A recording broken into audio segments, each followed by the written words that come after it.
This is Smallzy Surgery. Hey, what's happening? This is Angus and Julia Stone.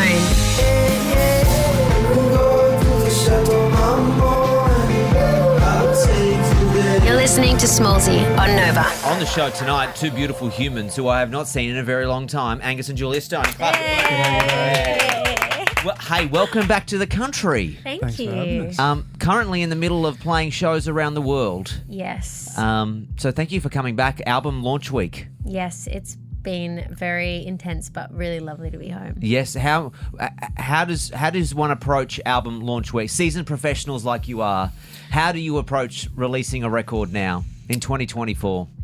I think it's, been the same as it always has. No one's saying do TikToks, do Instagrams. No, they are, aren't they? They're going, what are you doing on TikTok? Yeah. TikTok's great though because it's kind of that nice mix of, like when you get on there, you can kind of do something that's just, this is how I make my coffee in the morning. Sure. And then you can do a song as well. That's great. Did you realise? Are you saying there's content in the mundane things that they do in your life? People actually prefer that. I actually saw this the other day. Someone, because I've always struggled with what the hell do I put on TikTok or Instagram? There's just not interviews. And someone was like, just film yourself making a coffee. You'd be surprised how much people eat that up. And I'm like, really? I think we need to have a conversation with ourselves if watching someone make coffee in the morning is content these days. But anyway, the new record. Tell me all about it. Where do we find the band, the group, the pair of you? For a lot of Australia, 15 years after we first got to meet you. Yeah, well, we kind of started this record, Cape Forestier, probably about, 8 months ago. Yep. And we started up at Angus's studio at Sugarcane Mountains.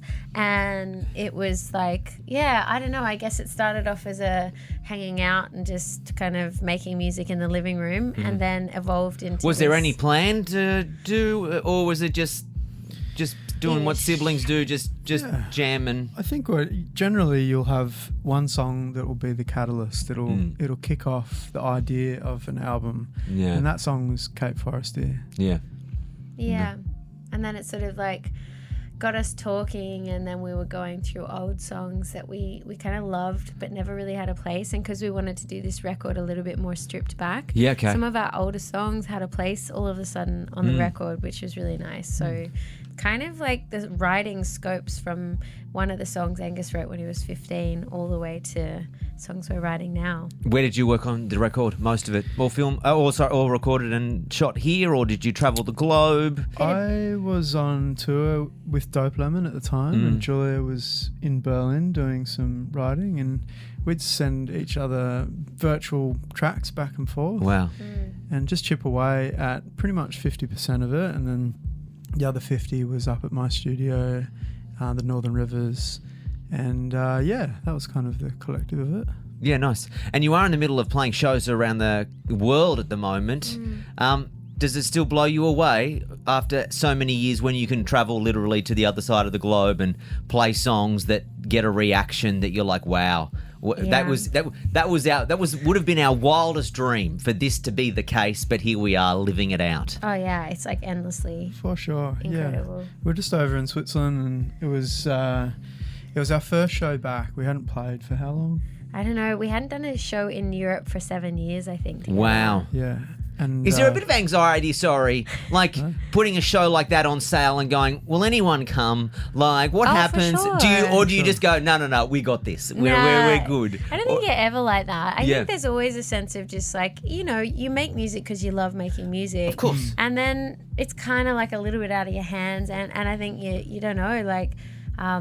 you sort of, we're really lucky. Like, any sort of success doesn't happen in a vacuum. We have this amazing team of people, and they sort of tell us what they think is going to happen. So they decide. I love what you're doing there. It's like if it didn't go well, you got someone else to right. blame, right? It's their fault. It's the promoters and the booking agents. But yeah, they're amazing, and they kind of knew probably what would happen. So yeah. Is there a country that, like, if I was to say to you, like Australia, obviously huge fan base, is there somewhere else around the rest of the world that I was to say, where is it? Do you know straight away? Is it a tie for two? I think France has been our tie for two. Yeah. something happened over there. We were on a film at one point that blew up, and after that, When you say film, do you mean like? Like we weren't acting in the film. No, the song. Okay, I was about. Yeah, and when you no. said film, I was like, hang on, is this going to be art house or is this like Hollywood We're in blockbuster this kind of movie? art house French film. yeah. No, But it went really well. And, Yeah. and after that, it's sort of everything sort of for us in France, it was different.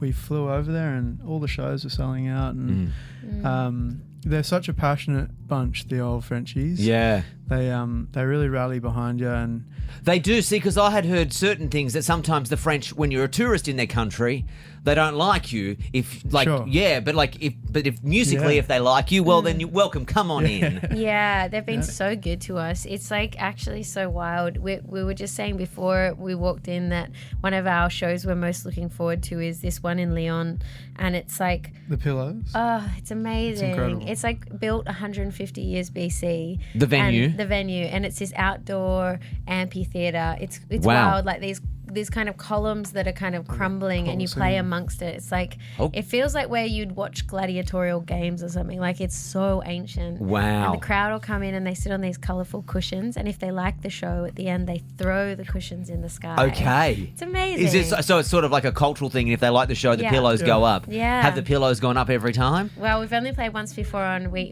got the did pillows. have the pillows. Yeah, great. But Have it's you- kind of like scary. There's pillows coming at you on stage. Hey, I'd rather the pillows Yeah. than no pillows. That's You're right. like, You oh, want we the got to have a talk pillows. about this. We thought it was a bad thing at first. Yeah. We thought, why are they throwing pillows at us? Now, last week, I happened to see you perform at the Niall show. Oh, I was there. I did not Wow. expect that to happen. For people, I think we got a little bit of the audio of it. Hang on, this is because again, TikTok, right? You can't do anything without there being an audio clip or a video of it somewhere. Now, you guys, when did you find? Well, Niall said he was a big fan of Big Jet Plane, and he said that this was a sort of song that inspired. That was the song that inspired him to really want to be a musician.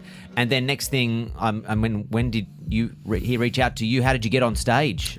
It started with a phone call, and Yeah.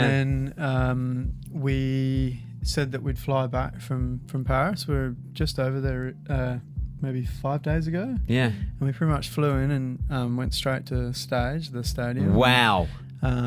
And we met Niall, and it was really special. He's a cool guy. And Yeah. the whole crew, just the Irish and Australian culture is very symbiotic in the way of humour and just the laid backness. And that would probably be the first time you guys have ever played to One Direction fans, right? Yes. Yes, yeah. That was That the was- first that time. was- yeah, And they- the noise was wild. Cicadas. It was Yeah. just intense. Like we had our in-ears in, and we'd obviously run the track and sound check Yeah, with yeah. Niall and the band, and it was just like this, like, oh, okay, it's like a big stadium sound and stuff, and getting used to that. And then as he was announcing us, the noise, it was like you couldn't not hear it coming through the in-ears. Oh, really? It was so incredible. It's incredible. Now, Yeah, it's a beautiful thing. that was obviously a moment, but didn't you get on stage with Post Malone when he was here?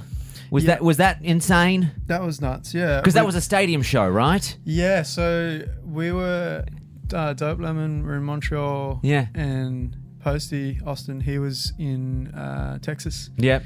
And he called us up and he said, get to the stadium. So we jumped on a plane. Yeah. Flew to Texas. A lot of people call you and tell you to get on planes. I also love that you get on a plane when someone like that says get on a plane. Okay, sure. Yeah. Yep. And so you get on a plane. Yeah, we get on a plane. We went there and we got along. We drank beers and Yeah. played beer pong. And he said, when I'm in Australia, Dope Lemon come support. Yeah. So we did the tour with him here in Australia. But also when he was supporting the Peppers, Yeah.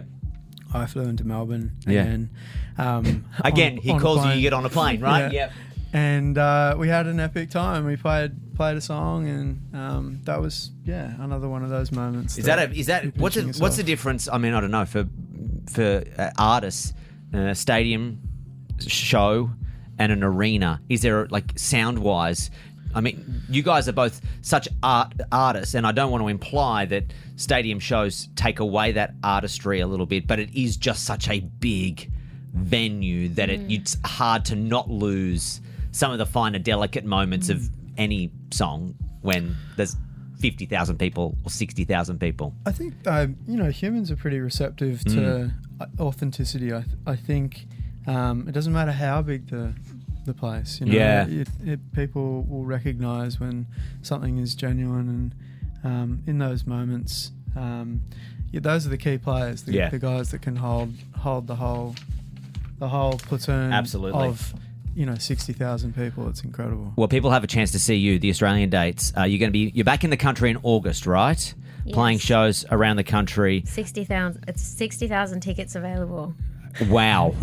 I'm joking. No. Oh, okay. I was like, oh my God, what do you mean still 60,000 tickets? Fuck me. That's a lot of seats you need to sell between now and No, just a few. Just a few. There's only a few left.